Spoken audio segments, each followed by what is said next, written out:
fucking goofy ass, lame ass, random news, if you keep using my voice in my videos and my pictures, I'm gonna fucking strike your channel down, you fucktard.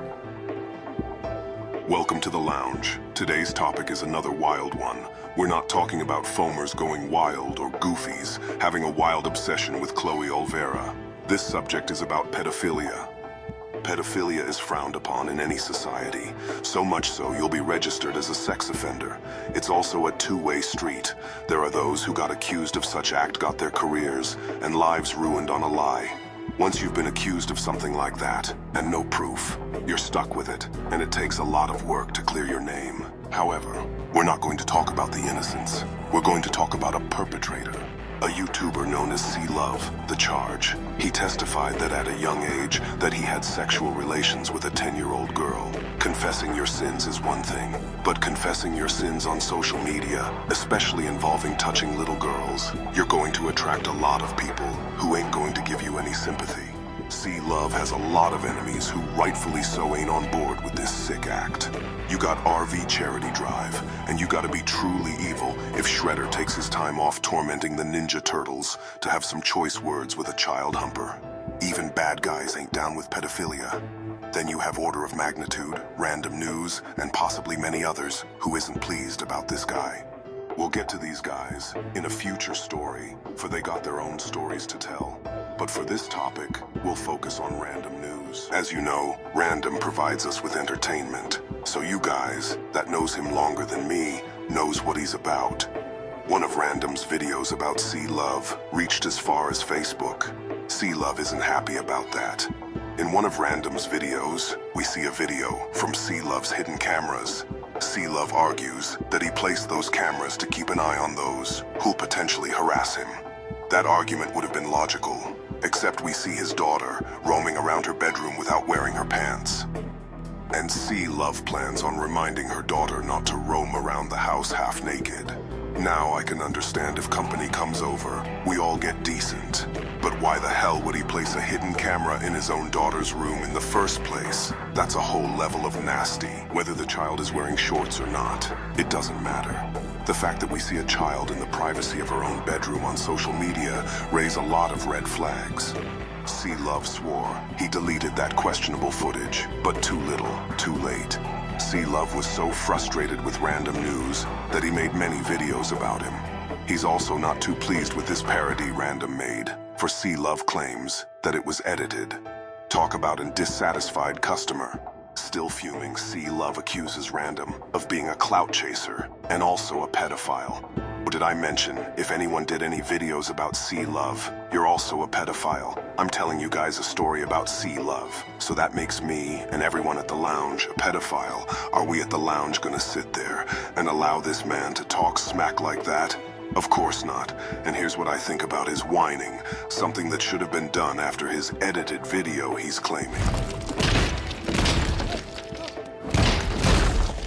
Because he's a YouTube gangster. Random News is a wannabe YouTube wannabe gangster, dude. He's one of the lamest pieces of shit on YouTube. Straight up coward. Shit talking, whack ass, low life coward who sits around and talks shit about other people he don't like all day. He's fucking lame. He's a goofy. You want to call somebody goofy? Dude, you sit there and make full episodes of people who are basically nobodies. You're not going after famous people because you know they'd beat that ass. The assault continues. He accuses Random for attacking other YouTubers based on Random's latest video. So let me get this straight. Random is trolling other YouTubers with professional-grade video software, and he's trolling the Kanika Jenkins community, some of which is making up false claims about how she died. Then goes on to claim he's a YouTube gangster, for Random only goes after other YouTubers, but not celebrities. Last I checked, celebrities don't go on YouTube to confess something of the past that'll damage their reputation. Last I checked, they got lawyers who handles those who slanders them. Last I checked, celebs got bigger issues at hand, past friends who wants money, keeping an eye on accountants who can potentially steal money, and the occasional paparazzi. They're not going to waste any time worrying about a YouTuber having an opinion in a public forum. Pretty big talk from someone who doesn't watch random news, let alone block him. A truly innocent person wouldn't block a person they defend. So until you decided to unblock him, and oh, I don't know, prove the others that your own words are false, this so-called trolling will continue. You can strike his video, my video, or anyone else's videos till the worst basketball team in the NBA wins a final. Reality is reality. No amount of strikes is not only going to change, but also create more enemies. Some who'll have no problem traveling to Kentucky. A wise person will put out an electrical fire with dry chemicals, not with water. Sea Love is also accused random of downloading an app known as Cameo.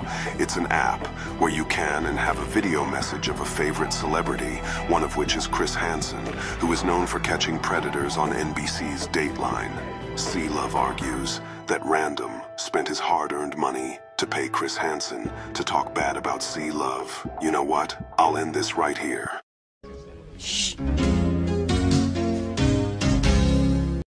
And this concludes the story about Sea Love. Story isn't over yet. Random isn't the only one Sea Love has a problem with. We'll return with Order of Magnitude's battle with Sea Love in a future story. In our next story, we're going to return to the transit community. 2 years ago, NT Goat, a transit YouTuber, exposed a foamer, an infamous foamer. This infamous foamer has a history of bothering transit workers, other foamers, and other folks of the transit community, including me. A long time ago, I promised I wasn't going to go after him, but recently he's resurfaced, and back to bothering people he has no business bothering. He was going to be part of an episode. At that time, Storyteller's Lounge was just a concept. Now that the lounge is opened, it's time for a payback that's been long overdue. This is Storyteller signing off. Until next time. Something's coming, and it's muy grande. Oh no! What are we going to do?